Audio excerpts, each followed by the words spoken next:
Fela Kuti, the great Nigerian singer. This is Democracy Now!, democracynow.org, The War and Peace Report. I'm Amy Goodman with Juan Gonzalez. Well, military officials announced Thursday that accused WikiLeaks leaker Bradley Manning has been cleared to be held as a medium security prisoner at Fort Leavenworth, where he was just transferred. Up until last week, the Army private was being held in solitary confinement at a Marine brig in Quantico, Virginia.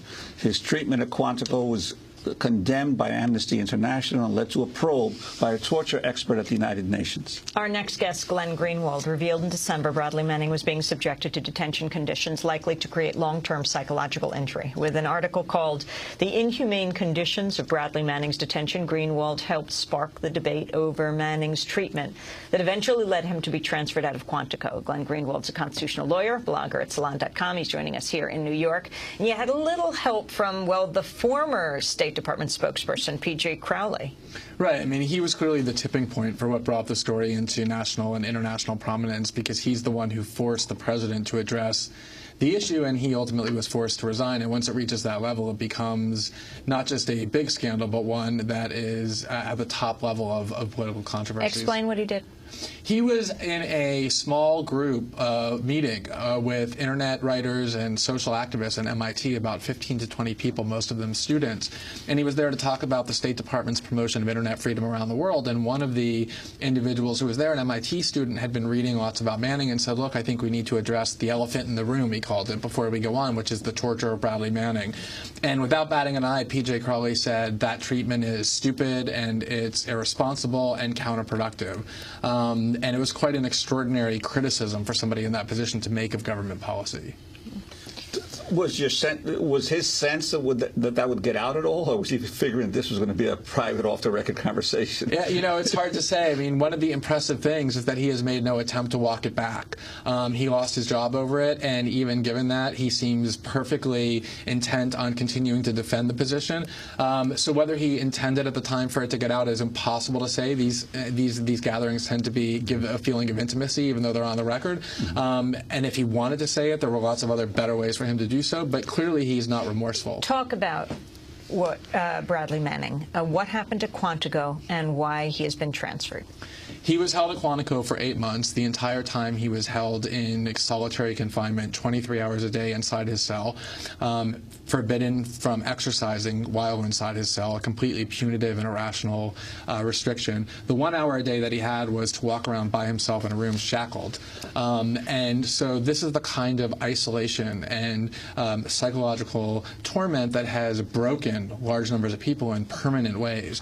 And that's what led to all the controversy that you just described. In response to that controversy, it just got too big of a scandal for the Obama administration, and they just yanked him out of Quantico, in essence, without warning, and have now transferred him to Fort Leavenworth, where that's a much larger and more regularized military prison. And the claim is, although we don't know it's true, that his treatment will be less oppressive. He'll have more time out of his cell and more interaction with other people. Well, Pentagon spokesperson Jeff Morrell appeared on MSNBC and defended the military's treatment of Bradley Manning. The issue for him really is he's being held in the manner he's being held because of the seriousness of the charges he's facing, the potential length of sentence, the national security implications, and also the potential harm to him that he could do to himself or from others, frankly, who are being imprisoned there, if he were allowed to mix with the general population. So this is as much for his own good as it is because of the charges. Well, this was from last month. Your response? Well, it's just interesting because he's basically acknowledging that they're using improper means. I mean, the idea that the seriousness of the offense warrants oppressive conditions is a violation of the law. The Uniform Military Code of Justice says you can't punish people using pretrial detention. But the interesting thing is the justification for what they were doing to him was, we need to do this to protect himself and from himself and from other Marines and other people in the population. And yet now suddenly they're claiming that he's going to be able to interact with the general population more. So what happened to all of those alleged concerns that they have that necessitated keeping him in isolation? They were clearly pretexts. What about what President Obama said in San Francisco? He was at a fundraiser. It was disrupted by people deeply concerned about what's happening to Bradley Manning. He didn't know he was being recorded. I think it was on a cell phone, and he said something like, well, he broke the law.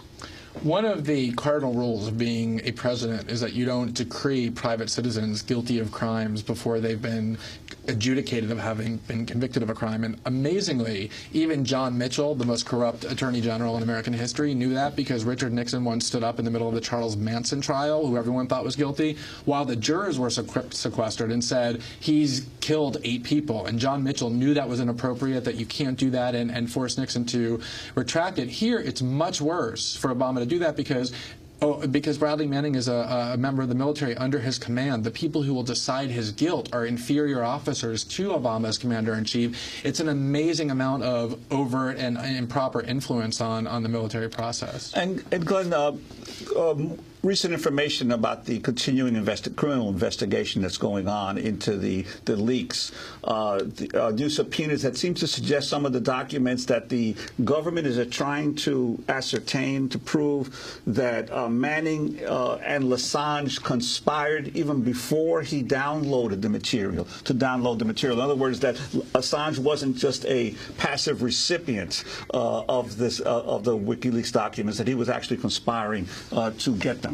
Right. The problem that the DOJ faces in trying to prosecute WikiLeaks is, how do you prosecute them but then say that other newspapers like the New York Times and the Post that have published this information shouldn't be prosecuted as well? And their answer, according to the New York Times about 6 months ago, was that they were going to try and prove, as you just said, that they actually actively conspired with Manning to help him steal the documents and didn't just get them passively afterwards. Meanwhile, there's been no evidence that that's the case. The Justice Department admits there's no evidence. And what was disturbing about this subpoena, which I obtained, that was served on a Cambridge, Massachusetts residence with connections to WikiLeaks, was that it's clearly the grand jury is considering indictments under the Espionage Act, which would be the first time a non-government employee would be convicted under that for disclosing classified information, and this conspiracy theory for which there's no evidence. They're just desperate to prosecute. We're going to continue this conversation after the show and post it at democracynow.org. Glenn Greenwald, constitutional lawyer, blogger at salon.com. That does it for the show. I'll be speaking in Vancouver and Salt Spring Island and San Francisco this weekend. Check our website. Democracy Now! Is produced by Mike Burke and Aaron Mate and Renee Feltz. I'm Amy Goodman with Juan Gonzalez. Thanks so much for joining us. This is